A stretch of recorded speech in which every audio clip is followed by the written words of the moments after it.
So, hi, folks, and welcome to the latest episode of Naturally Adventurous.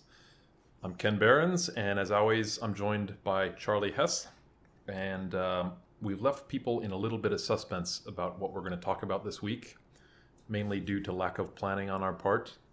But in the last 5 minutes, we've basically, maybe 15 minutes, we've settled on, we're going to do Charley's top 3 lifetime birding experiences. Pretty rarefied territory. Some pretty exciting stuff, pretty gripping stuff. I've only seen 1 out of the 3. Looking forward to Charley's stories.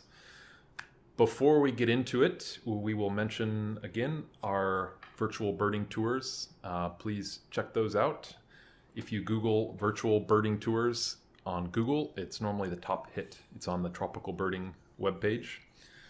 And Charley and I are also quite excited about the School of Birding. We've done a lot of work on our School of Birding this week, and I think we'll go online next week. We'll go live with School of Birding with a bunch of tutorials that can help you improve as a birder, traveler, or a photographer. Anything else we need to mention? I think we're good. Regarding the top 10 bird sightings, we have had quite a few listeners have told us how many out of the ones we've mentioned they've seen, which has been quite fun. So if you've seen any of these birds, do let us know if you've got any interesting stories about them too. Yeah, no one that has contacted me has seen all of them so far. So you're doing pretty well, Charley. But if any of our listeners have seen all of Charley's top 10, we would be very interested to know. It's quite an accomplishment. Some of these are pretty tough birds, scattered all around the world. Yeah, we'll maybe review the lists on the notes for the podcast. Yep, good idea. And also we're going to be having a little gallery of photos on Ken's website, and there'll also be the link for that on there. So in the episode description, there will be a link to that gallery, and you can also find that on my website on the Naturally Adventurous page there. So let's get into it. Charley's top 3 lifetime birding experiences. Number 3 is Philippine eagle in the Philippines. Funnily enough. Yeah. This is a gripping one because not only have I not seen it, well, I haven't been to the Philippines, but I just have really bad luck with these big eagles. I still haven't seen a harpy eagle. So go on, grip me off. There is a lot of discussion often about which is the biggest eagle. Eagles are quite sort of spectacular birds, and people often want to see like the biggest eagle in the world.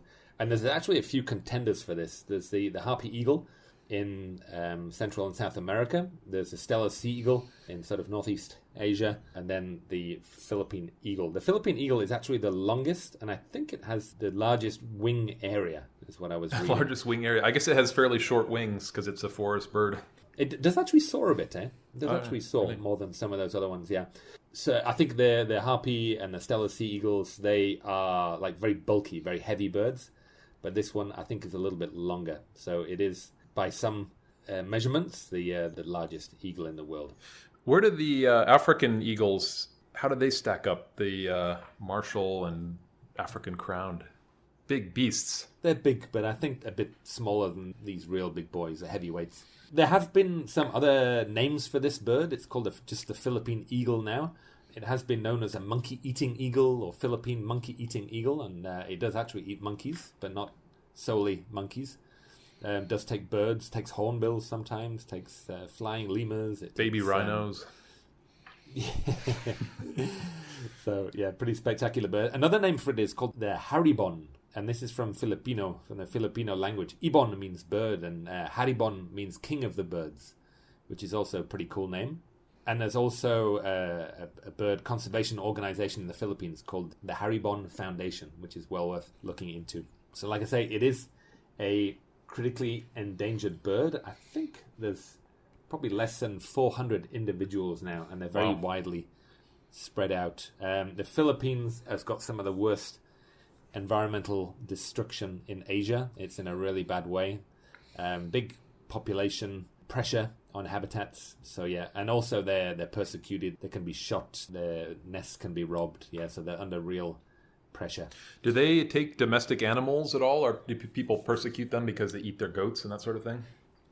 Nah, not really. These are really confined, as far as I'm aware, to good quality forest, a big expanses of primary forest, so that you don't really see them coming out of the forest much, as far as I'm aware. In Madagascar, it's a big problem with fusas. Fusas just love, killing chickens. Yeah. So they're also confined to pristine forests, but I guess at night they range out pretty widely. Come out. Anyway, so the story starts about just under 20 years ago. I was working in Asia, and I had a few months off between jobs, and I had the opportunity to go to the Philippines and do some bird surveys for an NGO there called CCC, the Coral Cave Foundation, which is a really fantastic NGO.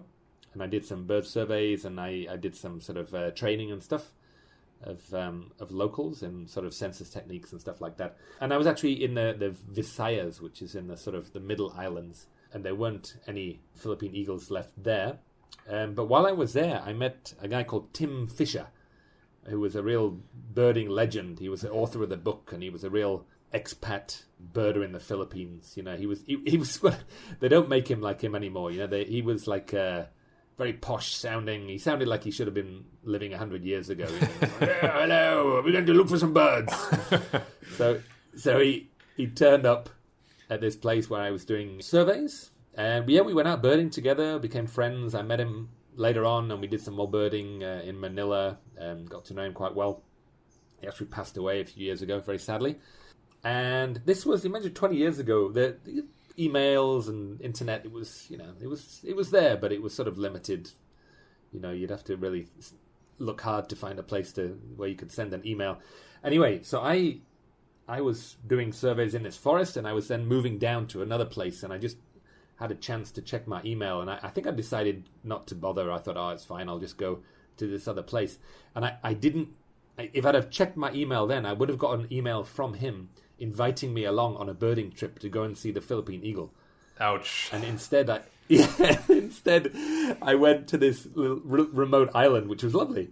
And I spent 2 or 3 weeks there doing some bird surveys, and I came back and got the email, and by then it was too late. I was on my way back home, so I missed this amazing opportunity to go with, the most famous birder in the Philippines at the time. To look for the best bird. Yeah, so that was kind of annoying. And then I left the Philippines, and I didn't go back for, I think 16 years. And this was just a real thorn in my side. I was like, oh no, why didn't I just check my email? Anyway, so I started working at Tropical Birding, and I was doing African tours and Asian tours, and I started, guiding all over. And Tropical Birding had done some tours to the Philippines, but it wasn't a regular destination. But we had a few regular clients that were quite keen to go there. So in the end, this was in 2017, we managed to get together 3 diehard Tropical Birding regular clients, and they were very keen to go. So we put together this tour, and I luckily got to guide this thing. So this was now my next shot at going to see the bird. So the place where most people see it is on the largest island in the south of the Philippines. The Philippines is like 7,000 islands, but the largest island in the south is called Mindanao. And it's actually a mountain bird, So there's this big mountain there called Mount Kittenglad, and they've got some fantastic birds there. It's full of endemics, and, it's just a real birding paradise. But it's actually quite difficult to get up to, and the accommodation is very, very rustic. So the 3 folks that I was with, they were in decent shape, but, they were senior birders, and they were willing to sort of rough it. So we got dropped off by our driver at the bottom of this mountain, and it should have been about a 2-hour fast hike up, but it took us longer. We were stopping for birding, and it was tough. It had been raining, it was muddy, it was slidey, and we got up there to this ramshackled old house, just really in bad shape. And there was some tents set up there, and the house was in such bad shape that everybody decided to go for a tent instead of going in the house. That's pretty grim. But we were just surrounded by forest. We were sort of halfway up the mountain. A lot of the birding was a little further up, but it made a really nice base. Incidentally, on one of my virtual tour of the Philippines, I go into a lot of detail and show videos and photos from the Philippines. So please do go and check that out.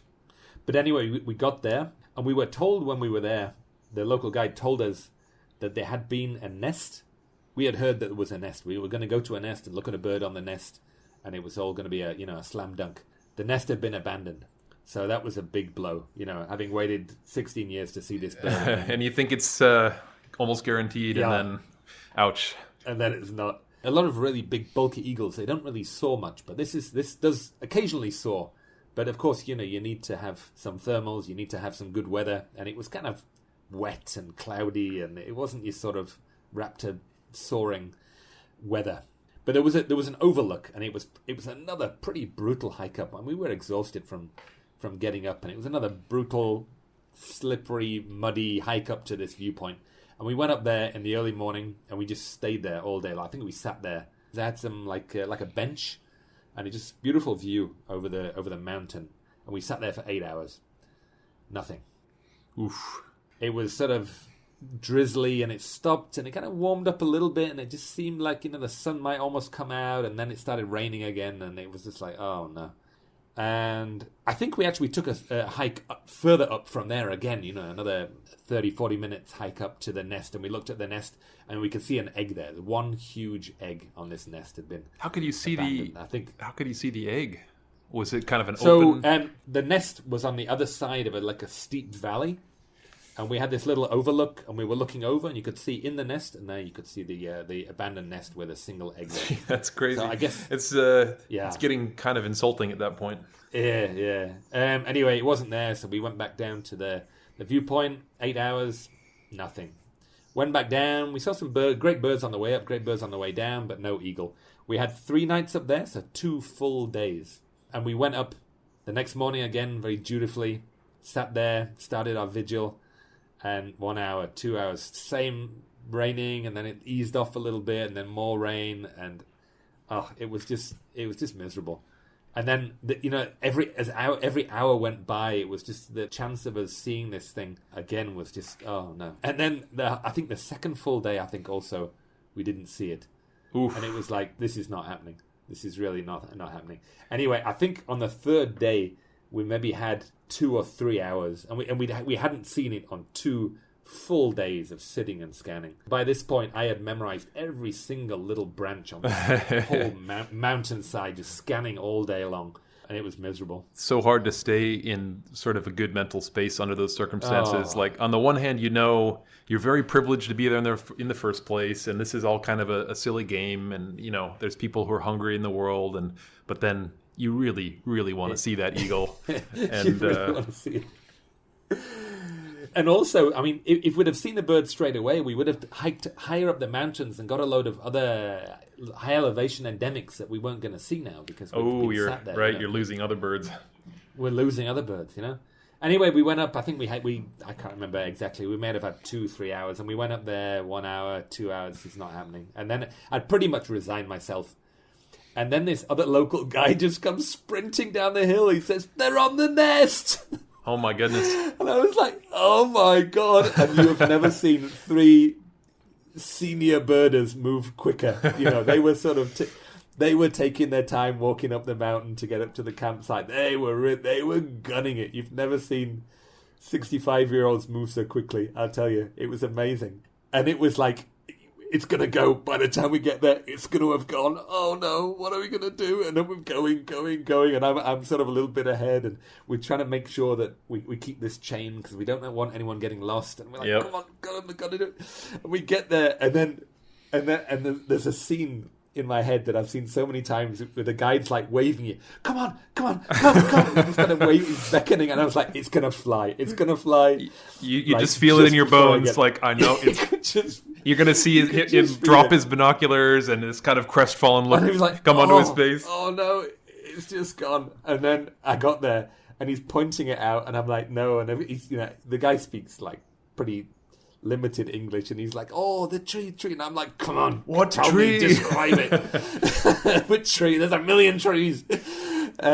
Anyway, he finally gets me on this bird and I see it and I was like, and I just have this just sinking, just like exhaustion in my, and I was like, I've got it. And then I've got this quiet happiness inside me with these 3 sweating, avid senior birders all sort of like walking desperately towards me, and I'm like trying not to look happy yet.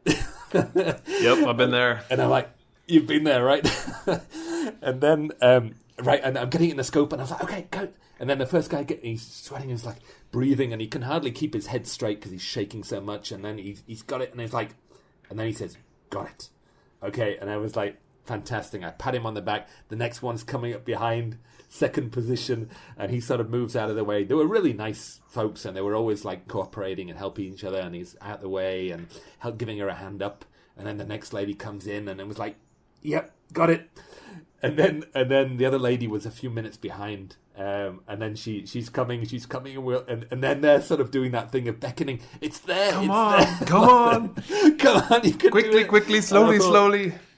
Yeah, and I thought, it's gonna fly, and we're all gonna be like, oh no, I feel so sorry for her. And she got there, and she's shaking, and she's looking, and she's like, I can't see it. And I'm like, no, it's there. Look. And then she looks, it's like, okay, I've got it. And then finally, we could all this 16-year wait for me, and then this incredible physical challenge for these other folks.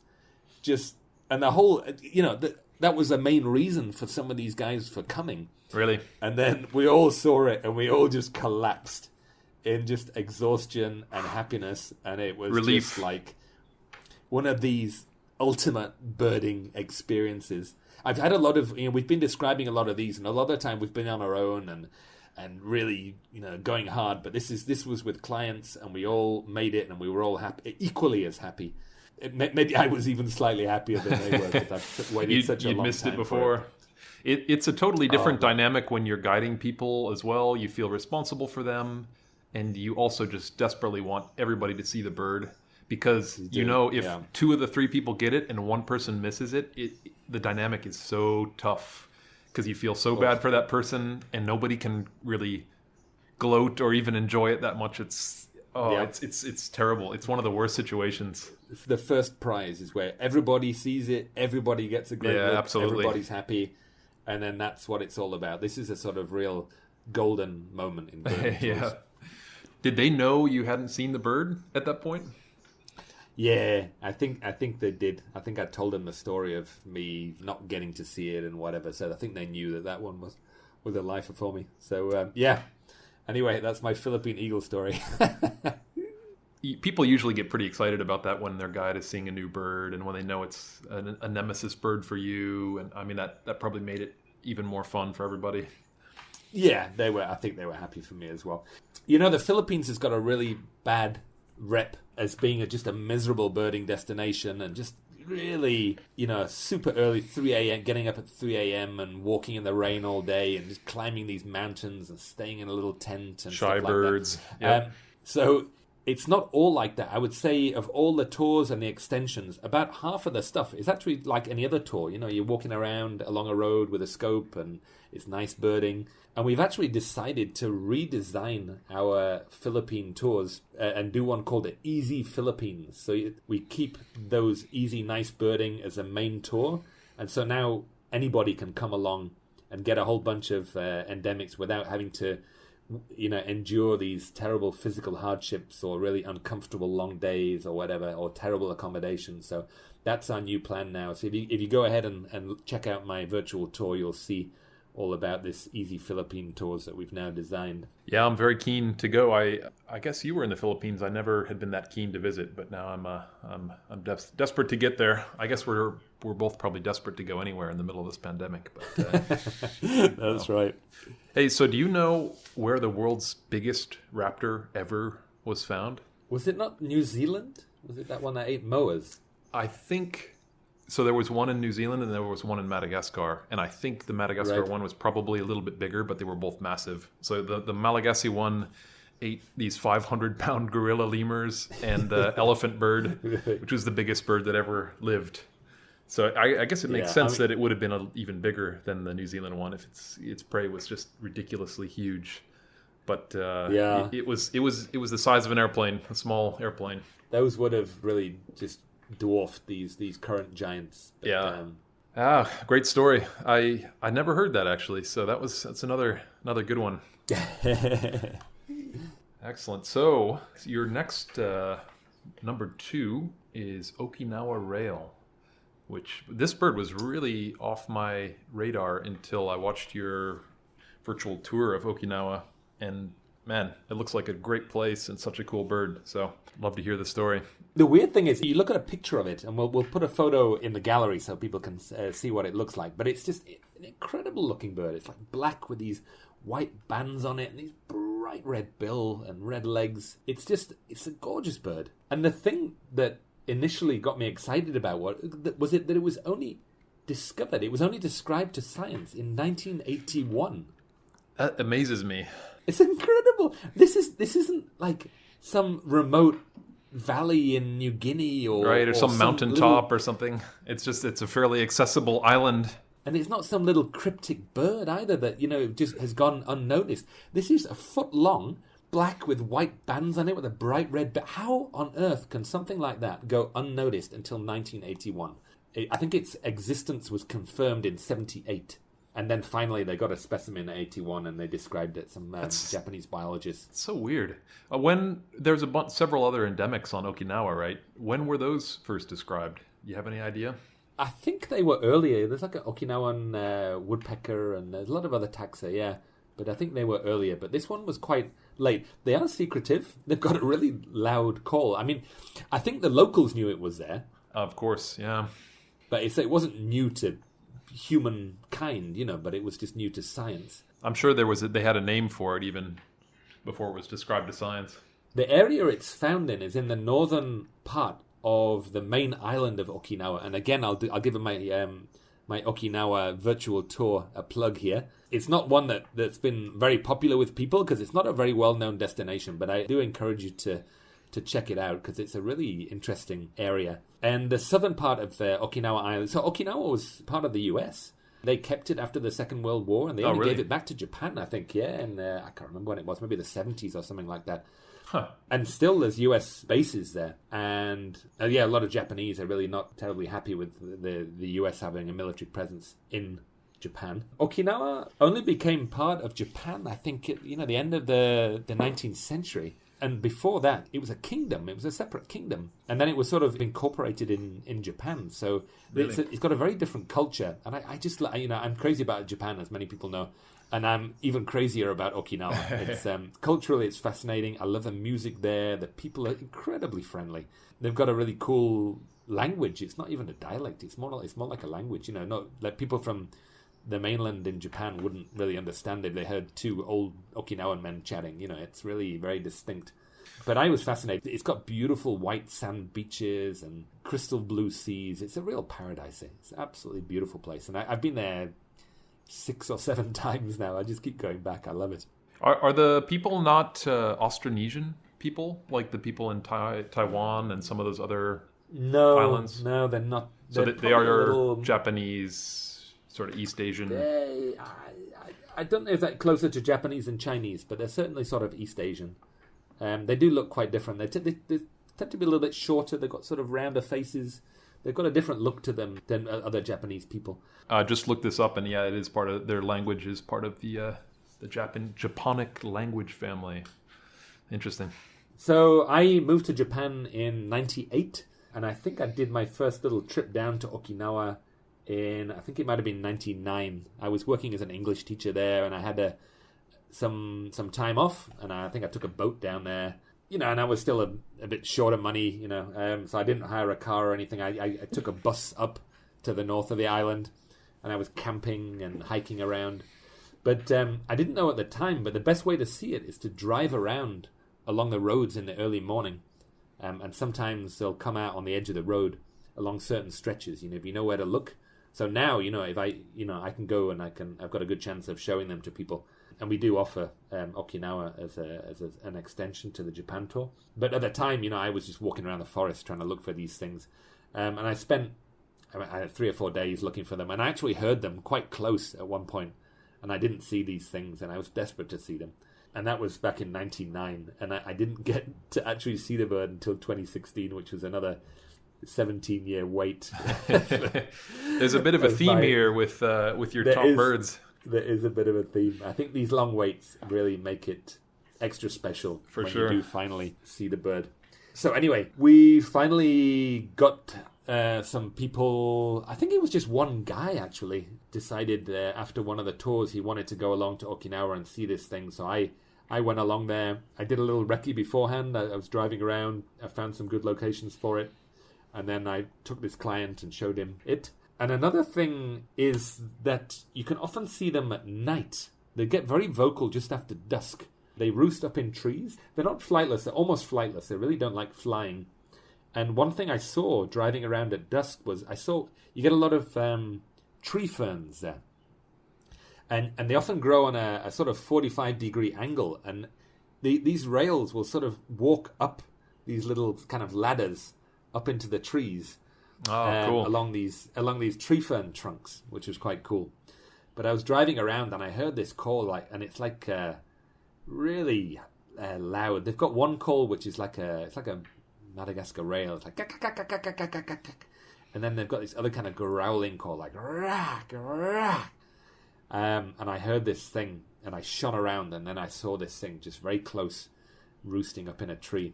And it was a really special moment. I just spent so long, and I was so desperate to see this bird, and it's a very cool bird, and it was just a long time in coming. It was very special, and it was nice to show it to this other guy as well. It's interesting that it sounds like a rallus rail.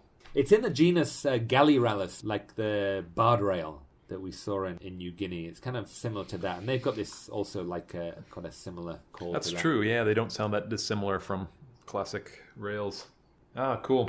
I'm very keen to get to Okinawa. Sounds like an amazing place. It's beautiful. It's a sort of northern extent of a subtropical forest, and it's so lush.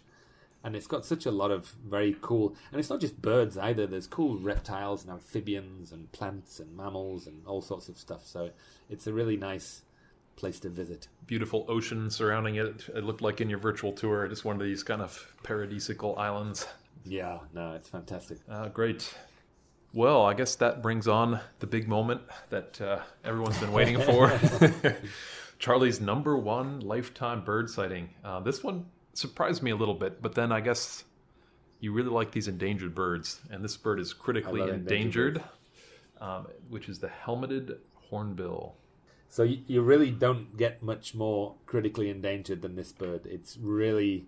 People often say, oh, it's on the edge of extinction, and, there'll be like a small number, but they're fairly stable. This is a very small number, and it's under real pressure.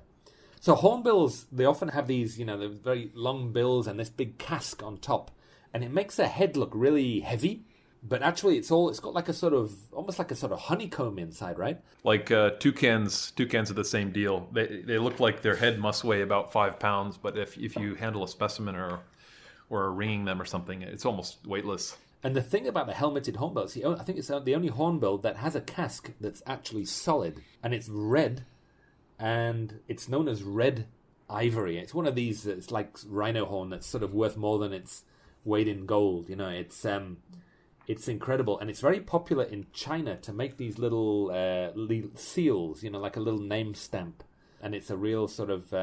status thing. Sign status symbol, and it's really very sad.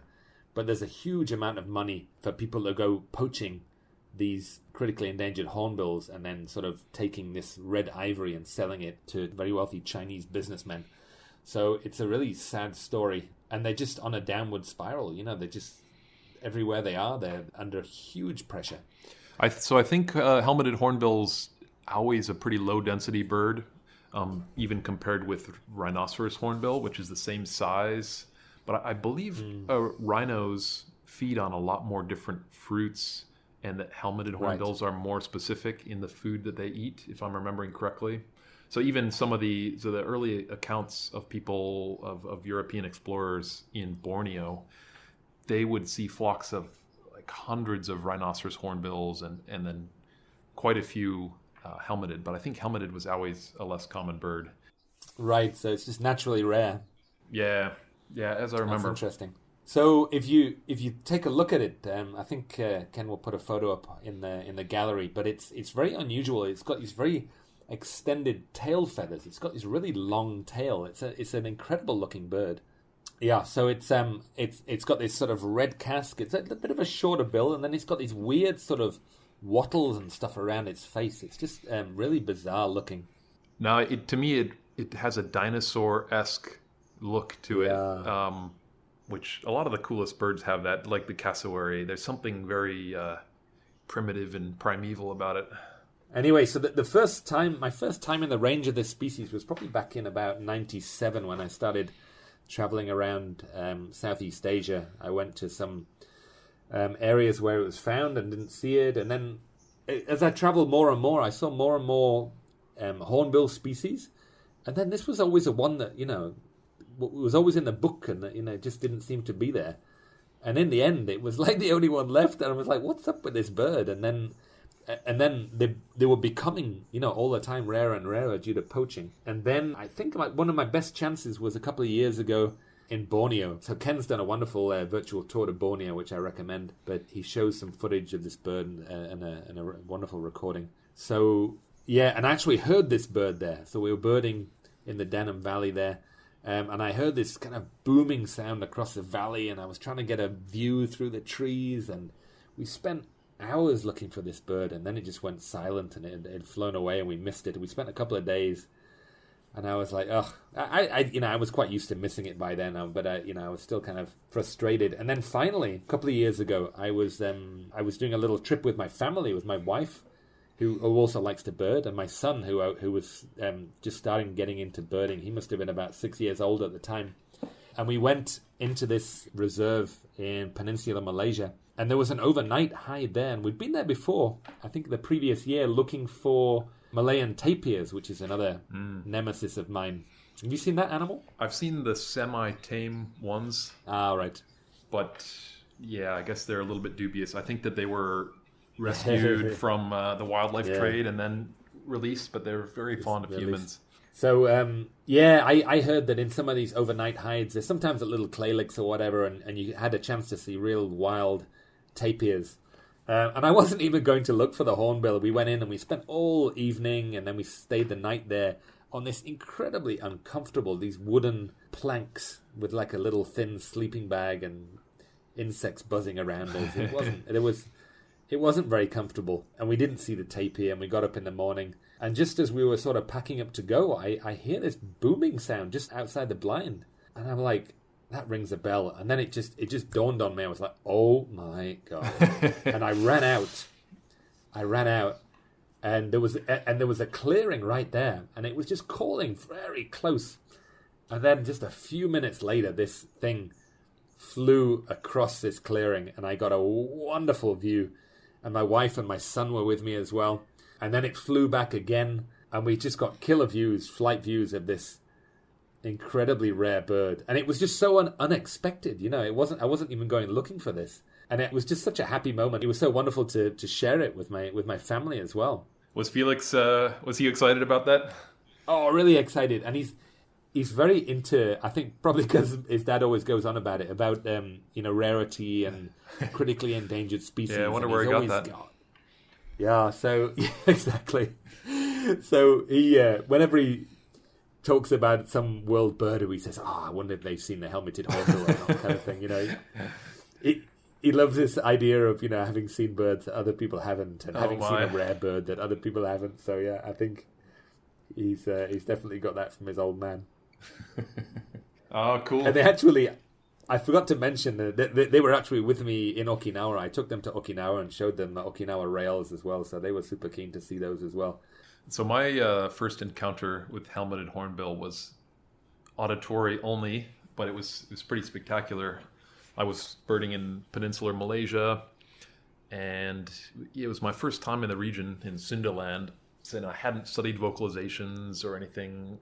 I just wanted to experience the environment for the first time. I didn't bring my camera. I just wanted to bird. Mm-hmm. And I was in the forest, and I heard this thing. And you know how the vocalization begins? It's something that starts very slow and somewhat discreet, especially at a distance. It's just like, oh. Uh-huh. Oh. They're just these kind of honking notes. And, well, I think we'll play this as our natural sound at the end of the podcast so that you can hear it for yourself. But it basically starts as something that's you almost tune out unless you know what it is. And then over the course of like 2 minutes, it builds up into this insane cackling maniacal crescendo. That's just, I think it's one of the greatest bird vocalizations in the world. So it was one of these moments where I heard this thing and then I was just like, what the hell is that? It was such a bizarre sound. And then on that trip, I never managed to track them down. So a few years later... Did you figure out what it was? I did. Yeah, I did have a playlist of vocalizations, and I sort of did a little detective work, and that's probably a hornbill, and sure enough, it's helmeted. But sometimes just having no expectations and no idea, it makes for quite an experience. So I tracked it down a few years later in Borneo. Just a fabulous bird, just like a pterodactyl, so big. I mean, it's so unique. I mean, it's nothing like the other hornbills. It's totally unlike any other hornbill. Yeah, the weird tail rackets and the bare face, and it's got this weird little stumpy, short yellow bill too. It's just got a bizarre structure. I mean, you can understand why it must eat different fruits than typical hornbills, because it's just built so differently. It does not have that toucan-esque typical hornbill, like long curved bill at all. It's got this short, sharp bill. It's so, and just the thought of it going extinct, it's just almost it's heartbreaking. Brings really me to tears. Yeah, it's absolutely heartbreaking to think that birders in 50 years, 100 years might not be able to see this incredibly unique bird. I just find incredibly sad. Yeah, it's probably among the 20 most endangered birds in the world in terms of it really could go extinct within a very short time. I mean, few years. Yeah, it's huge. It's incredibly loud and distinctive vocally. They nest in tree cavities, often in big trees, so it's a pretty easy kind of nest to find. So I guess people penetrate even deep into the wilderness in places like Borneo and seek these out because they're so valuable, particularly in China. I know there are conservation efforts afoot. I think BirdLife International has come up with an action plan, and let's really hope that some of these conservation programs show some fruition as well. But it's going to be extremely sad, if that disappears.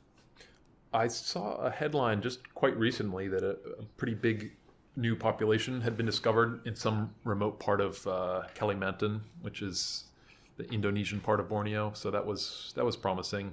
But it's a tricky one to conserve, because it relies on just vast areas of fairly pristine forest. And then you also have to have enough protection there to keep poachers out, which is hard to do because the nature of those places is they're remote. And how do you patrol hundreds of square miles of lowland rainforest? And the park guards are poorly paid, and there's so many issues. I think you have to get rid of the demand in China and wherever else. I don't know if it's exclusively China, but that seems to me like probably the only way forward with something like this.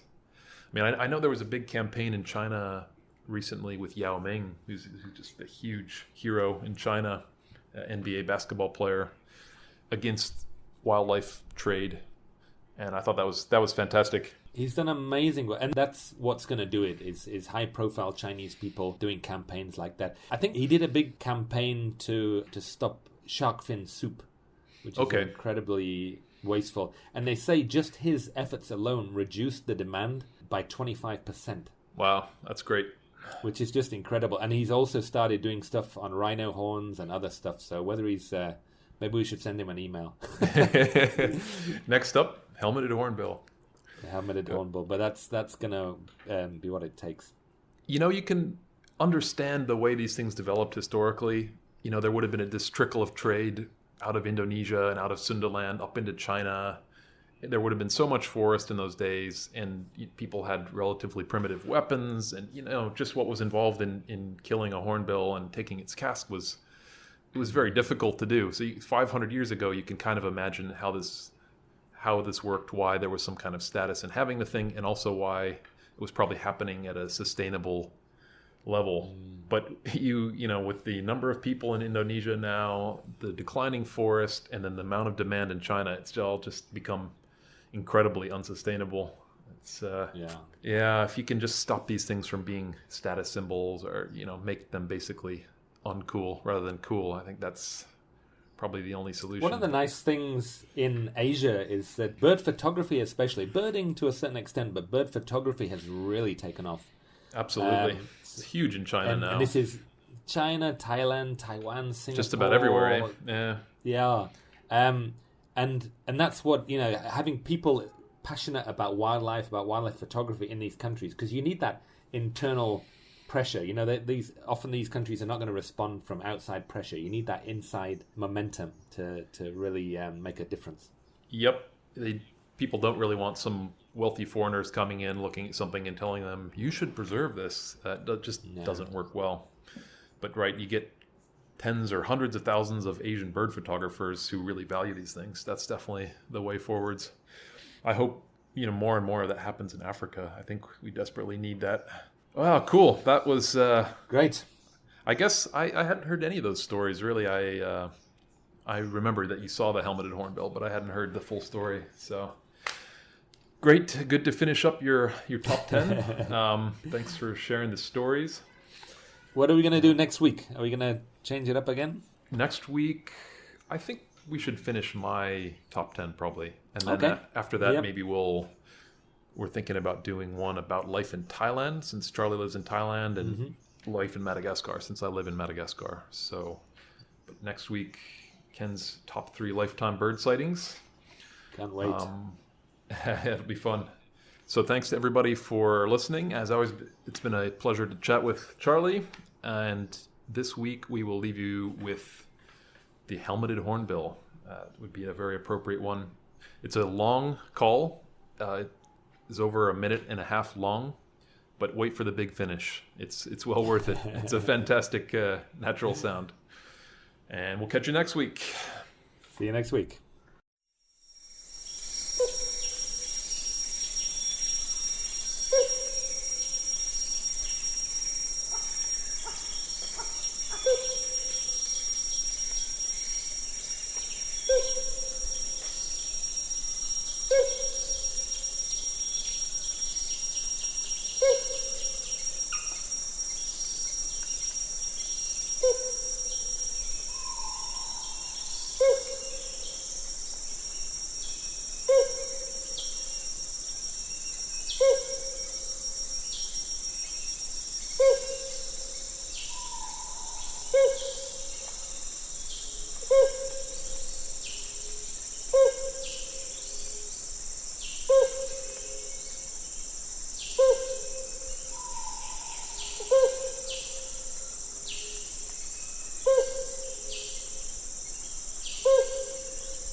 This recording is by John V. Moore.